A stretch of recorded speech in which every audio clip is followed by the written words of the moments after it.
una micción. Si hay sangre, suele ser cáncer. Renal o tumor renal, ¿cómo es la característica de la hematuria? Durante toda la micción. El paciente desde que inicia hasta que finaliza va a orinar sangre. ¿Sí? Porque evidentemente proviene del origen de allá arriba. Bueno, primeramente vamos a hablar del tumor de Wilms, que es el famoso nefroblastoma. Este es el tumor pediátrico más frecuente. ¿Sí? Generalmente se da en los primeros 5 años de vida, o se puede presentar en los primeros 5 años de vida.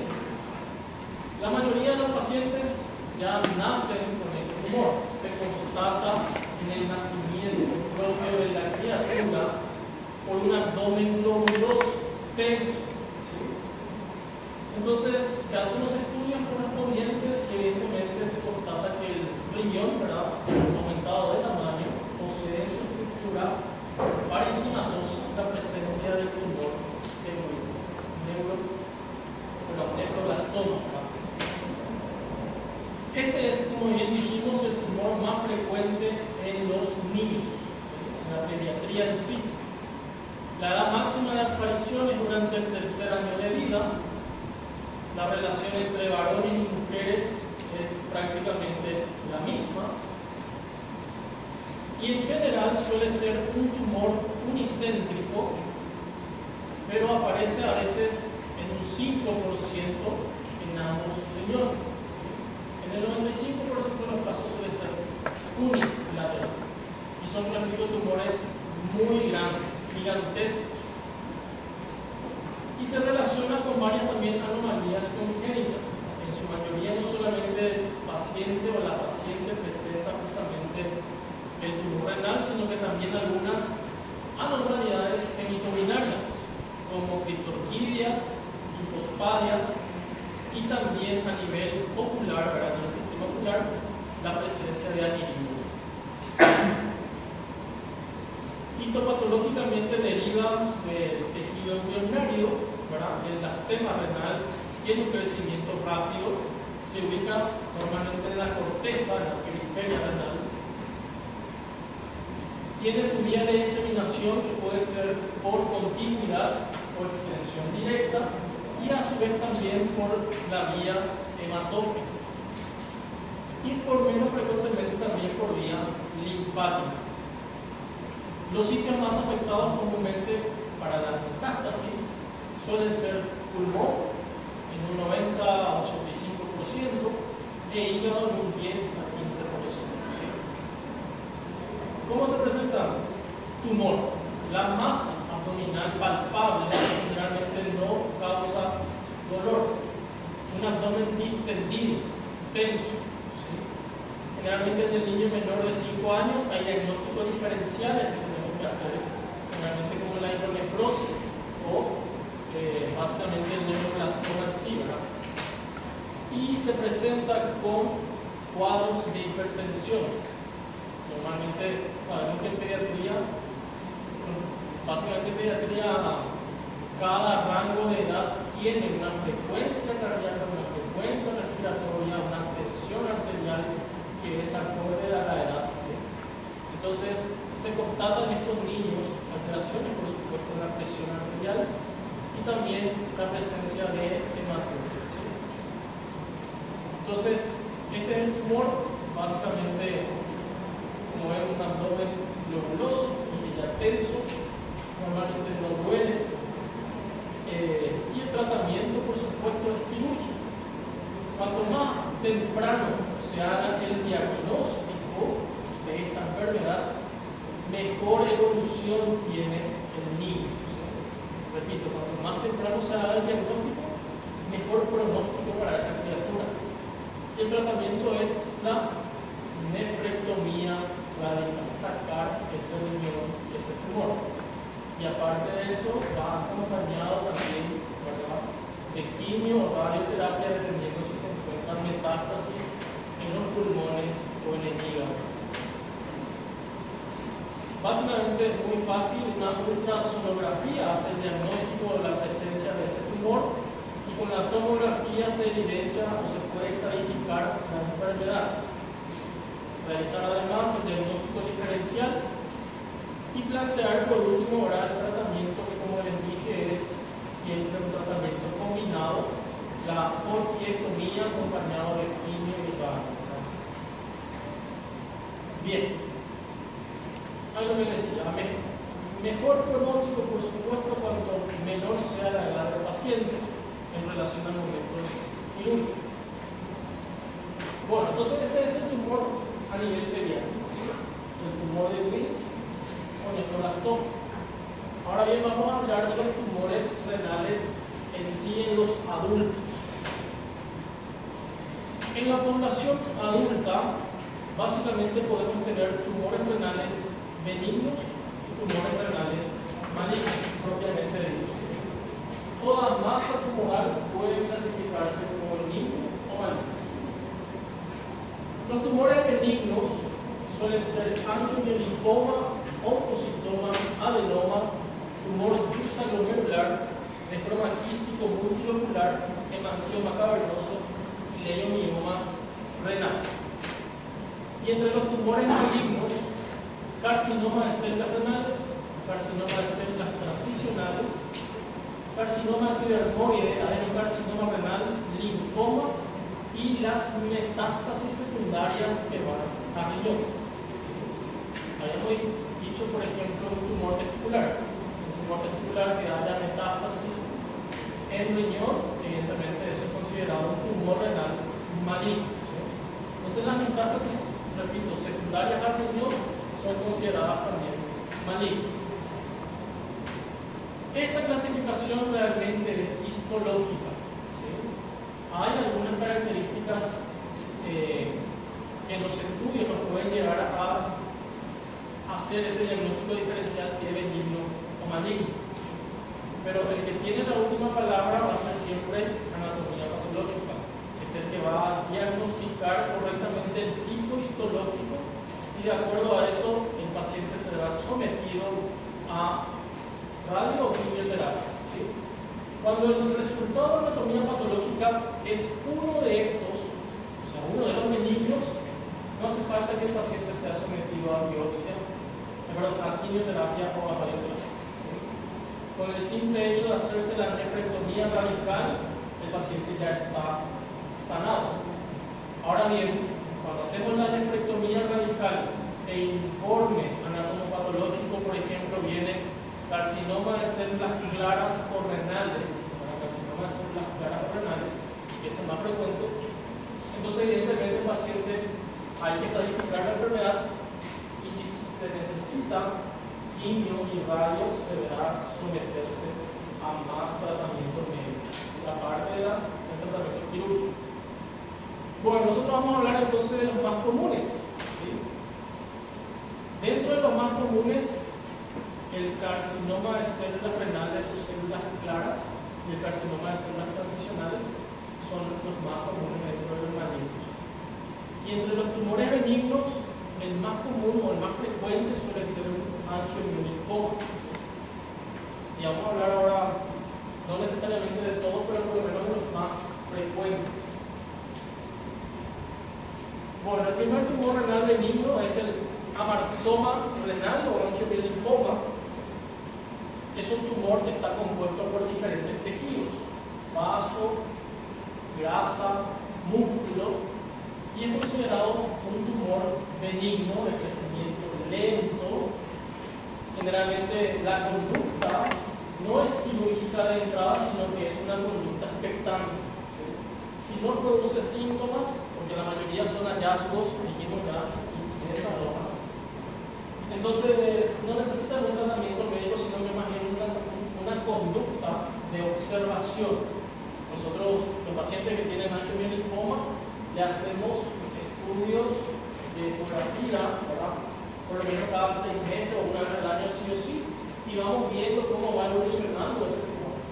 Ese tumor puede la persona morirse a sus 99 o 110 años y ese tumor angiomielipoma renal va a estar en la misma dimensión, con la misma característica. No necesita tocar o toquer, o no necesita que se extraiga ese tumor de esa región. carecen de cápsulas, de crecimiento lento, generalmente son tumores únicos en un solo riñón, o sea, en un solo tumor, mejor dicho, por riñón. Y son tumores que tienen una dimensión de menos de 4 centímetros de diámetro. Y básicamente se encuentran en pacientes que presenten esclerosis tuberosa. Suelen ser en este caso bilaterales, pero la presencia, repito, de una sola masa tumoral por riñón y asintomáticos. No producen hematuria, no producen dolor, no producen ninguna característica y son incidentalomas. El diagnóstico diferencial hay que hacerlo con las demás patologías benignas y malignas, propiamente dichas: adenocarcinoma renal, liposarcoma, linfoma, oncocitoma, angioma, mielolinfoma, infartos y por último la lipomatosis del seno renal. Muy fea la imagen, porque falta que se apague la luz, pero bueno. En los estudios de resonancia se puede evidenciar también, ¿verdad? Son muy sensibles, son muy radiopacos, entonces captan justamente el contraste perfectamente. El siguiente es el oncocitoma, que también por supuesto presenta una evolución variable. Este tumor es considerado netamente un tumor maligno de entrada, ¿sí? Histológicamente, al tener el informe de oncocitoma, quiere decir que llegamos temprano a la evolución de un tumor renal maligno. ¿Okay? Por eso el oncocitoma se lo considera como un tumor maligno propiamente dicho. O sea, es un tumor benigno que evoluciona, repito, a maligno. Si llegamos con el informe histopatológico de oncocitoma, quiere decir que llegamos a una fase temprana todavía del tumor, porque esto, repito, puede evolucionar a tumor maligno. Son tumores grandes, más de 3 centímetros, presentan cápsula, en relación, por ejemplo, a la diferencia con un angiolinfoma que no tiene cápsula, esto sí. Presenta también una cicatriz fibrosa central, probablemente por isquemia del tumor y reemplazo por la fibroblastos. Son múltiples y normalmente ocupan la presencia de un solo tumor.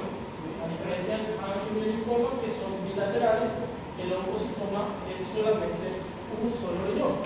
Raro que ocupe los dos riñones. ¿Sí? Por ecografía se ve la presencia de una masa sólida isomogénica y por tomografía también verá una masa bien definida con realce homogéneo y con la cicatriz central, como decir, estrellada y podensa, lo que da justamente la característica histológica de la famosa rueda de carro.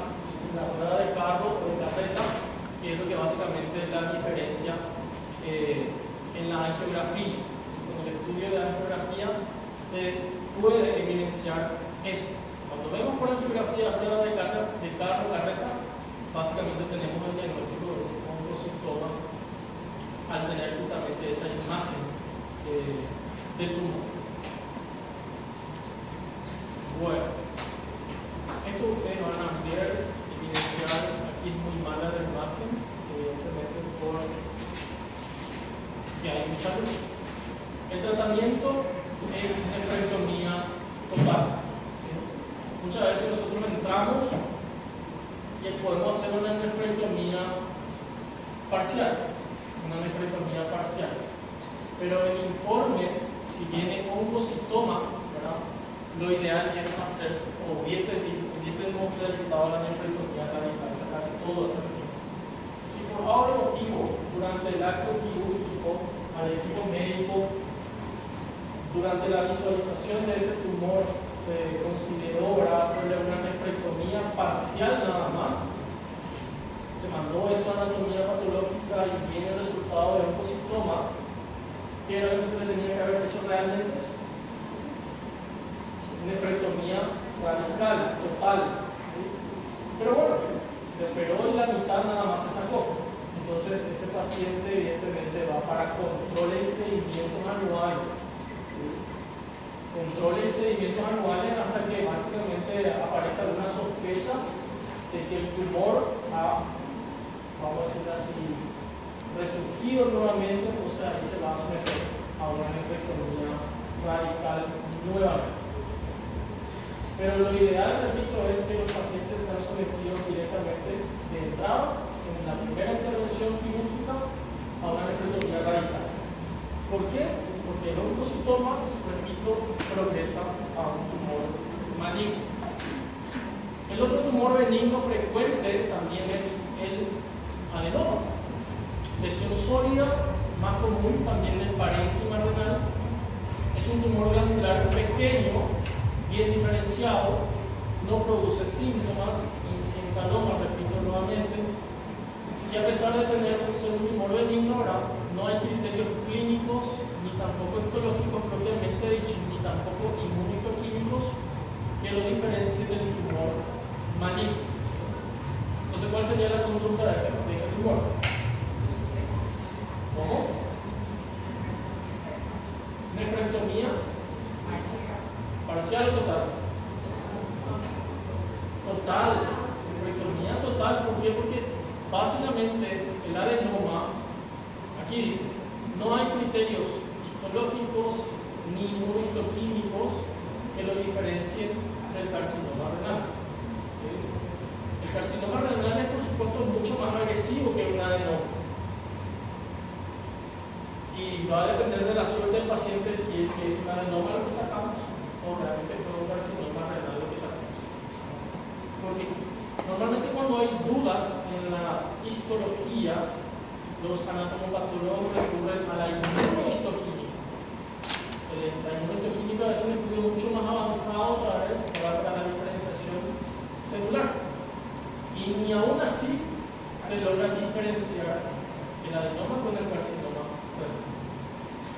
Entonces la conducta de entrada va a ser siempre tratamiento médico quirúrgico radical, siempre radical. El pronóstico, el hallazgo casual tiene importancia clínica para el paciente y el médico también. Los adenomas de cualquier tamaño siempre deben tomarse como un hallazgo fortuito representativo de un carcinoma renal temprano y el tratamiento siempre es quirúrgico. Bien, pasamos a carcinoma de células renales. Benigno o maligno.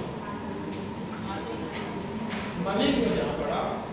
O sea que a partir de aquí, tumor renal maligno. ¿Sí? Los primeros tres que estuvimos hablando, angiovenitoma, oncocitoma, adenoma, son tumores más frecuentemente benignos. El carcinoma de células renales se ve mucho más frecuente en los varones, ¿verdad? Prácticamente 75%. Histológicamente, en el 95% tienen origen epitelial, derivan de los túbulos proximales. Representa un adenocarcinoma mixto entre células claras y células granulares. Es de crecimiento lento, generalmente suelen ubicarse en los polos, normalmente superior o inferior, nunca en los bordes. Se originan generalmente en la corteza. Habíamos dicho que la corteza renal justamente suele ser, ¿verdad?, la menos vascularizada, por ende la que tenga menos presencia de fagocitosis. Miden entre 7 a 8 centímetros de diámetro, son tumores grandes, evidentemente masa palpable, y el hallazgo normalmente suele ser justamente eso, ¿sí? La presencia de ese tumor o masa palpable propiamente dicha. Factores de riesgos. Bueno, si fumar no te da cáncer de pulmón, probablemente vas a tener cáncer de riñón. Y en el peor de los casos, sí o sí, cáncer de vejiga. Si fumar, repito, no te da cáncer de pulmón, te va a dar cáncer principalmente de vejiga o de riñón. Y el famoso vapor, ya está científicamente comprobado que el que vapea tiene los mismos riesgos médicos para desarrollar patologías tanto respiratorias como patologías oncológicas en cualquier parte del cuerpo. Así que la creencia de que el vapor es más inofensivo, eso ustedes como médicos lo tienen que sacar de la cabeza. Está científicamente comprobado que el que vapea tiene los mismos riesgos de aquel que está fumando un cigarrillo normal. ¿Sí? Otro factor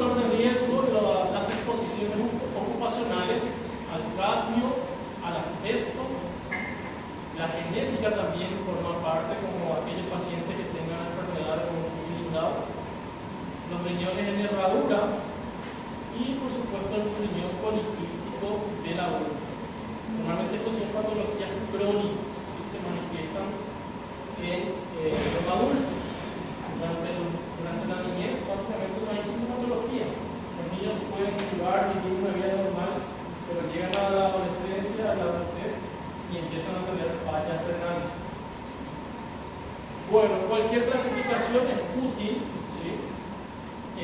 Lo que aquí interesa conocer es que haya, por supuesto, que sepamos que el tumor se haya confinado netamente en el órgano, la diseminación, el tipo o vías de metástasis y el tamaño de ese tumor. Tres características principales. Aquí está una clasificación de Robson, también está la clasificación TNM, repito, pero ustedes pueden leerla cualquiera de las dos, no hay ningún problema. No hace falta esto que se memoricen, se aprendan. Esto va justamente invadiendo lo que serían los vasos. ¿Sí? Cuando el tumor renal invade a la vena renal, ¿verdad? E invade a la vena cava inferior, básicamente es ya inoperable. O se opera en conjunto con cirugía vascular para mejorar un poquito la sintomatología o calidad de vida, mejor dicho, del paciente. Normalmente los tumores, como bien dijimos, tienen 7-8 centímetros de diámetro. Son tumores gigantes, los tumores de carcinoma de células renales o claras. Y básicamente, al constatarse de que haya ya extensión a los vasos, principalmente a la vena cava, ya no son operables. Yo participé en una sola cirugía de un paciente con cirujanos vasculares también, ¿verdad? En donde el tumor prácticamente invadía toda la vena cava inferior, incluso penetraba la vena porta. Entonces se clampó, ¿verdad? El sistema circulatorio se clampó aquí arriba y se clampó aquí abajo. Se abrió la vena cava, se sacó todos los tumores, los coágulos tumorales, y básicamente posteriormente se hizo una estructura vascular. Es impresionante cómo los cirujanos vasculares y otras especialidades médicas tienen esa afección, ¿no? Pero todo eso cronometrado, porque si no, evidentemente, los miembros inferiores y la parte abdominal le lleva a pulsación más fuerte poder destrozar. Y una vez que se haya cerrado, ¿verdad? Se haya finalizado la sutura, se va liberando de a poco ese clampaje para que la sangre vuelva a circular. Y hay que constatar de que no haya pérdidas, nuevamente. Toda una emoción, una reflexión, pero son 12-13 horas de cirugía mínimo. Bueno,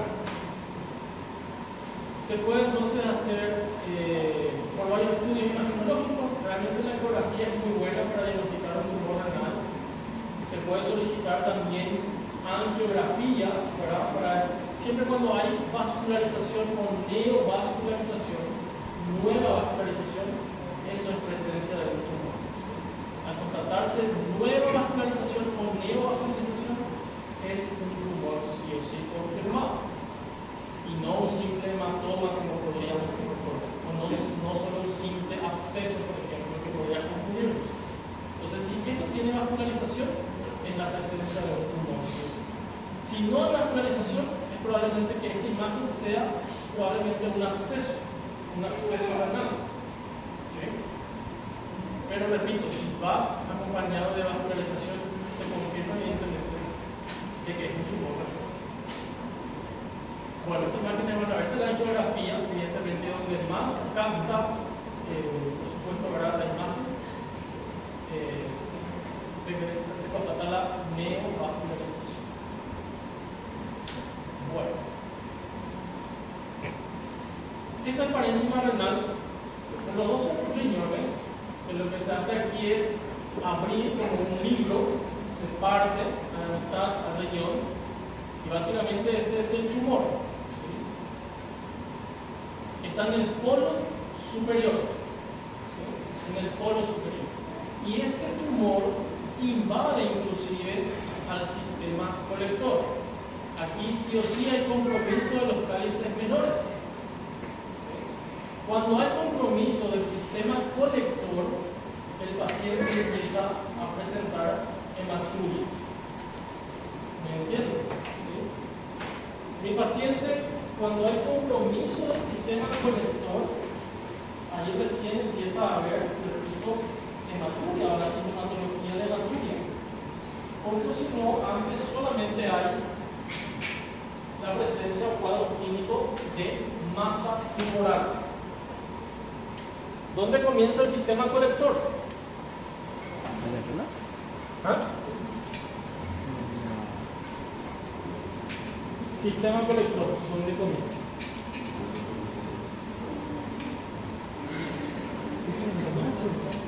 Bueno, voy a dibujar, soy malo dibujando. Esto va a ser el riñón, ¿sí? Del riñón dijimos que nace la pelvis renal y posteriormente el ureter, ¿sí? Dijimos cálices menores, ¿verdad?, que se unen para formar cálices mayores.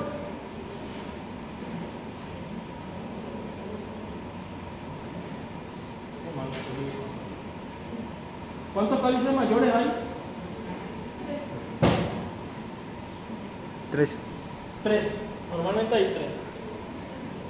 Cáliz inferior, cáliz medio, y acá vamos a ponerle cáliz superior, ¿sí? Y normalmente los cálices inferiores o pequeños, ¿verdad? Mejor dicho, sí, los cálices menores suelen ser 3 o 2 por cada cáliz mayor. Lo que les decía, si mi tumor renal empieza a crecer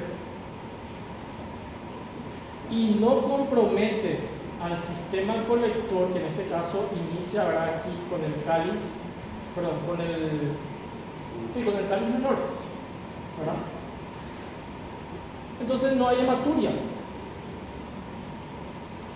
no orina sangre el paciente. Pero cuando el tumor crece y ya está comprometiendo a los cálices menores, entonces hay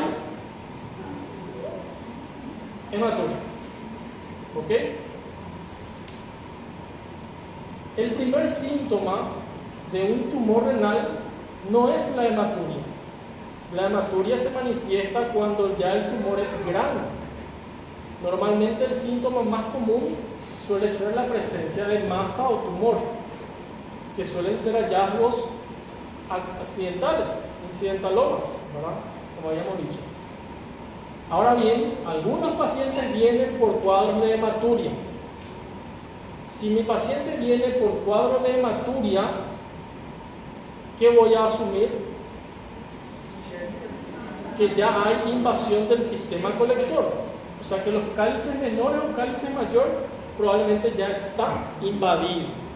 Entonces, cuando no hay hematuria y el tumor no invade al sistema colector, se puede plantear una extracción del tumor, que sería tumorectomía, o se puede, si el tumor es muy grande, se puede plantear una nefrectomía parcial. ¿Sí? Repito, entonces, si el tumor no invade al sistema colector, se puede plantear, aquí ya ponemos un tumor más pequeño, ¿sí? Si el tumor no invade el sistema colector, se puede plantear tumorectomía o nefrectomía parcial. Si el tumor invade al sistema colector y mi paciente refiere historia de hematurias, entonces este tumor hay que sacar todo el riñón, nefrectomía total. Por eso a este paciente se le hizo nefrectomía total, porque el tumor, esto es pelvis. La pelvis en teoría es fisiológica, solamente se hace evidenciable cuando hay un proceso obstructivo, hidronefrosis. Entonces estos son cálices. Acá hay un cálice, acá hay otro cálice, y acá está invadido el cálice menor. El tumor ha invadido el sistema colector. Entonces, y el tumor es grande también. Prácticamente todo el polo superior está tomado. Nefrectomía radical. Nefrectomía radical significa que todo, inclusive la que envuelve la fascia enterota tiene que volar. Habrá más ciertos cambios también de esa zona. Una ectomía radical también implica la resección también de la pelvis y el uréter, ¿sí? El uréter proximal. Quitar no solamente todo el riñón. Este es el tumor. Este es el riñón. Este principalmente no se encuentra en el polo superior ni el polo inferior. Está más bien casi en la cara lateral. Bueno, estudios, tumor, por ecografía también se puede hacer. Acá ya hay metástasis local, ¿sí? Diseminación por continuidad, por vía linfática y por vía hematógena. Por continuidad invade los huesos de la columna vertebral. Y los trombos, por supuesto que como les dije, cuanto más avanzado el trombo, más evidentemente es grave para la situación del paciente, donde hay peor pronóstico en síntesis. Puede haber trombo en la vena renal, puede haber trombo en la vena cava inferior. Y la angiografía constata justamente el taponamiento del vaso. Esto sería el vaso, pero aquí hay un trombo, ¿sí? Esto es un trombo que está fluyendo básicamente el vaso sanguíneo. Por arteriografía la misma cosa, por arteriografía la misma cosa, ahora se evidencia la presencia de ese trombo. Aquí esto es riñón, esto es vena renal y esta es justamente la vena cava. Y el trombo está aquí ya dentro de la vena cava. En estos casos, si es que el tumor básicamente no tiene, en este caso el trombo, ¿verdad? El trombo no tiene una extensión muy pronunciada, entonces se puede sacar todo el riñón y con el equipo de cirugía vascular abrir, se clampa aquí arriba, repito, se clampa aquí abajo, se abre la vena cava y se retira todos los coágulos tumorales que básicamente los trombos, ¿no? Tumorales, para poder justamente eliminar y evitar que estos trombos vayan a diseminar los diferentes órganos. Y aquí nuevamente la resección prácticamente inclusive con parte del sistema circulatorio, ¿no? Vascular. Y lo que le decía, incidentaloma es la forma más común de presentación, hallazgos casuales, son tumores. El paciente si presenta hematuria, ya es un estadio un poco avanzado.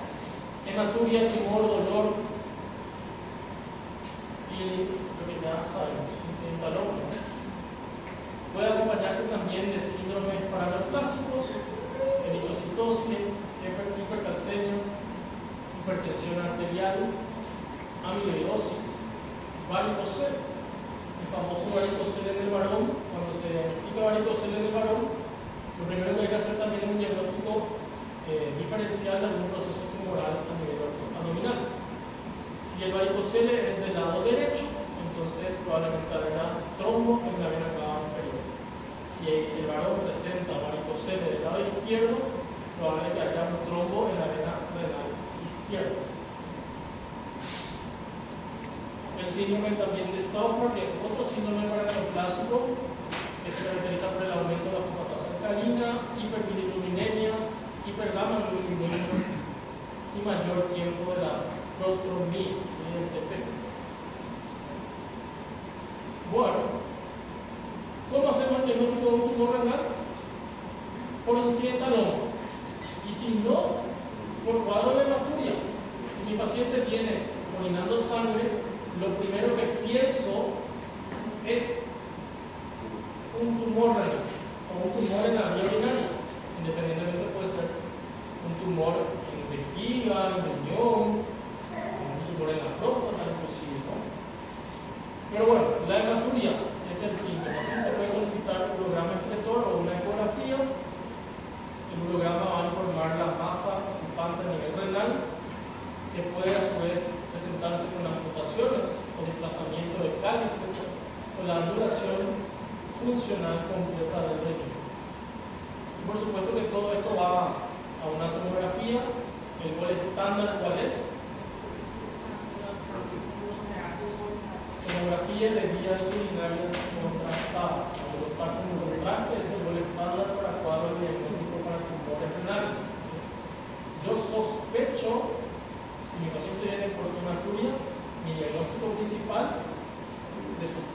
tumor renal. ¿Cómo hago el diagnóstico?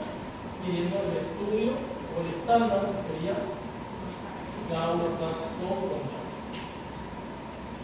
Bueno, por ecografía también podemos observar si es un tumor sólido, si es un tumor quístico, pero todo a su vez táctico, ¿sí? Para hacer el diagnóstico, para hacer la estadificación y para ver el estadio de la enfermedad.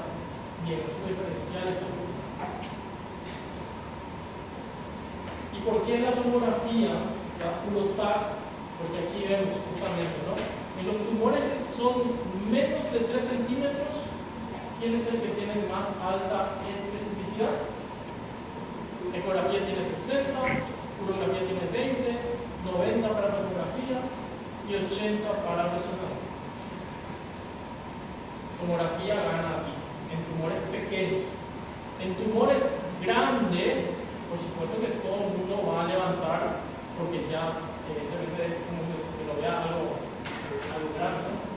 Entonces, por supuesto que sube de 60 a 85% la tasa de efectividad para ecografía, y la tomografía también 98%, y sigue siendo el más alto de todos. O sea, tanto en tumores pequeños, menos de 3 centímetros o más de 3 centímetros, la tomografía sigue siendo la de elección para hacer el diagnóstico, calificación y diagnóstico diferencial de la enfermedad, ¿sí? Siempre con contraste. Otros estudios, resonancia, también si hay alergia a un compuesto elevado para la tomografía con contraste. Se le puede pedir al paciente el estudio de la arteriografía para poder nosotros hacer cirugía conservadora. ¿En quiénes se hacen cirugías conservadoras? Se hacen cirugías conservadoras básicamente en los pacientes monorrenos, por ejemplo, ¿verdad? Tiene un solo riñón. El paciente nació con la mala suerte de tener un solo riñón y tiene otra vez la muy mala suerte de que su único riñón tiene un cáncer otra vez. Entonces, para evitar que ese paciente vaya a depender de diálisis de por vida, si el tumor es pequeño, no muy grande, se solicita entonces la arteriografía para hacer una cirugía más selectiva, ¿verdad? Para resecar justamente el tumor de forma más selectiva y conservar la mayor cantidad de parénquima renal para que el paciente evite entrar en insuficiencia renal de por vida. Otra cirugía conservadora podría ser para los pacientes que tienen, por supuesto, 2 riñones. Tienen 2 riñones, pero la mala suerte de que en los 2 riñones tienen cáncer. Y hay. Entonces, si vos le sacas los 2 riñones, va a entrar en diálisis. Entonces, se le hace la arteriografía para ver cuál de los 2 riñones podemos preservar. Podemos quitar menos parénquima renal o preservar parénquima renal. Diseminación local a grasa perirenal y a órganos vecinos, ya vimos el hueso de la columna vertebral, por ejemplo. Diseminación linfática a los ganglios biliares de la cadena preaórtica, a nivel hemático, ¿verdad? Por vía circulatoria o vía sanguínea, da justamente metástasis a la vena renal, a la vena cava inferior, y de aquí va a migrar a pulmón, hígado, cerebro, todos los órganos que ya sabemos cuáles pueden estar comprometidos. El tratamiento, si mi tumor está localizado en el riñón, ¿qué le hago? Cirugía, nefrectomía, que puede ser total o parcial. Ahora bien, nefrectomía total, siempre y cuando cuidando el pedículo, ¿verdad? Ligando de forma precoz. ¿Por qué? Porque cuando manipulamos al riñón y si no se clampó al pedículo renal, puede haber migración de células tumorales en el momento en que nosotros estamos manipulando al riñón para poder sacar. Entonces, lo primero, cuando uno abre el cuerpo humano y encuentra el riñón, nosotros nos vamos directamente a clampar la llave para que no entre ni salga sangre, ¿sí? Y ahí recién podemos nosotros sacar todo lo que queramos al riñón, manipularlo para poder sacar. Si nosotros no clampamos al ilio renal, cuando estamos manipulando y resecando el riñón, repito, hay células tumorales que podrían migrar y dar metástasis a otros órganos. Y ya dijimos la nefrectomía parcial, ¿verdad? O conservadora, que por supuesto podrían hacerse en tumores pequeños, pacientes que tengan tumores en ambos riñones, o pacientes que por supuesto sean monorrenos y que básicamente tengan la mala suerte de tener un tumor en ese único riñón. Si el tumor ya está diseminado, ha hecho metástasis, ¿qué hacemos? Hay que hacer sí o sí la extirpación del foco primario. Hay que sacar la raíz o la fuente del tumor, o la fuente donde se alimenta básicamente el tumor. Entonces sí o sí, nefrectomía, más tratar las metástasis. Si tiene la suerte de que solamente ha hecho una sola metástasis, por ejemplo, ha hecho metástasis en el lóbulo apical del pulmón izquierdo, ¿sí? Entonces, ¿qué hay que hacer? Cirugía.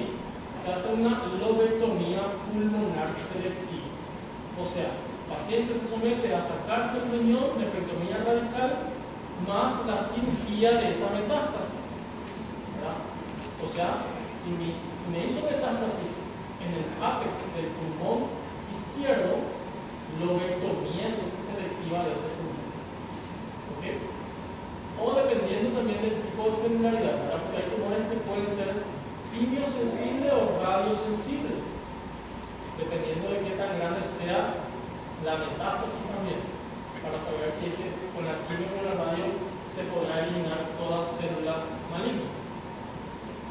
Nefrectomía y cirugía de las metástasis. Pero cuando ya hay metástasis múltiples, ¿verdad? Cuando ya tenemos pulmón, hígado, cerebro, hueso invadido, entonces básicamente es la inmunoterapia, el tratamiento médico con fármacos oncológicos que tratan justamente de retroceder el proceso de la enfermedad o tratar por lo menos de estabilizar el crecimiento y que pare el crecimiento tumoral. Se puede también hacer radioterapia, ¿verdad? Si tiene metástasis en hueso, porque los huesos duelen muchísimo. Cáncer de hueso, no hay que ni desearle anticarotenido. Pero cuando hay metástasis ósea, duele muchísimo, se puede hacer radioterapia. O nefrectomía, ¿verdad? Cuando hay metástasis múltiple, en forma paliativa para tratar de parir o de tratar de paliar, mejor dicho, algún síntoma, como por ejemplo la hematuria, ¿verdad? Porque si no para el sangrado, entonces hay que sacar también de ese elemento. Bueno, repito entonces, los tumores del riñón son benignos y malignos. Son hallazgos casuales, son incidentalones. Normalmente la presentación clínica más común es la presencia del tumor. Pero si hay compromiso del sistema conector, ahí recién va a haber presencia de hematurias. Normalmente ahí la conducta, cuando hay las invasión del sistema conector, el tratamiento médico es la nefrectomía parcial o total dependiendo del tumor, ¿verdad? El tamaño del tumor. Por eso es importante saber, como bien decíamos, la localización del tumor, el tamaño y la diseminación. Esas tres cositas importantes. Bueno.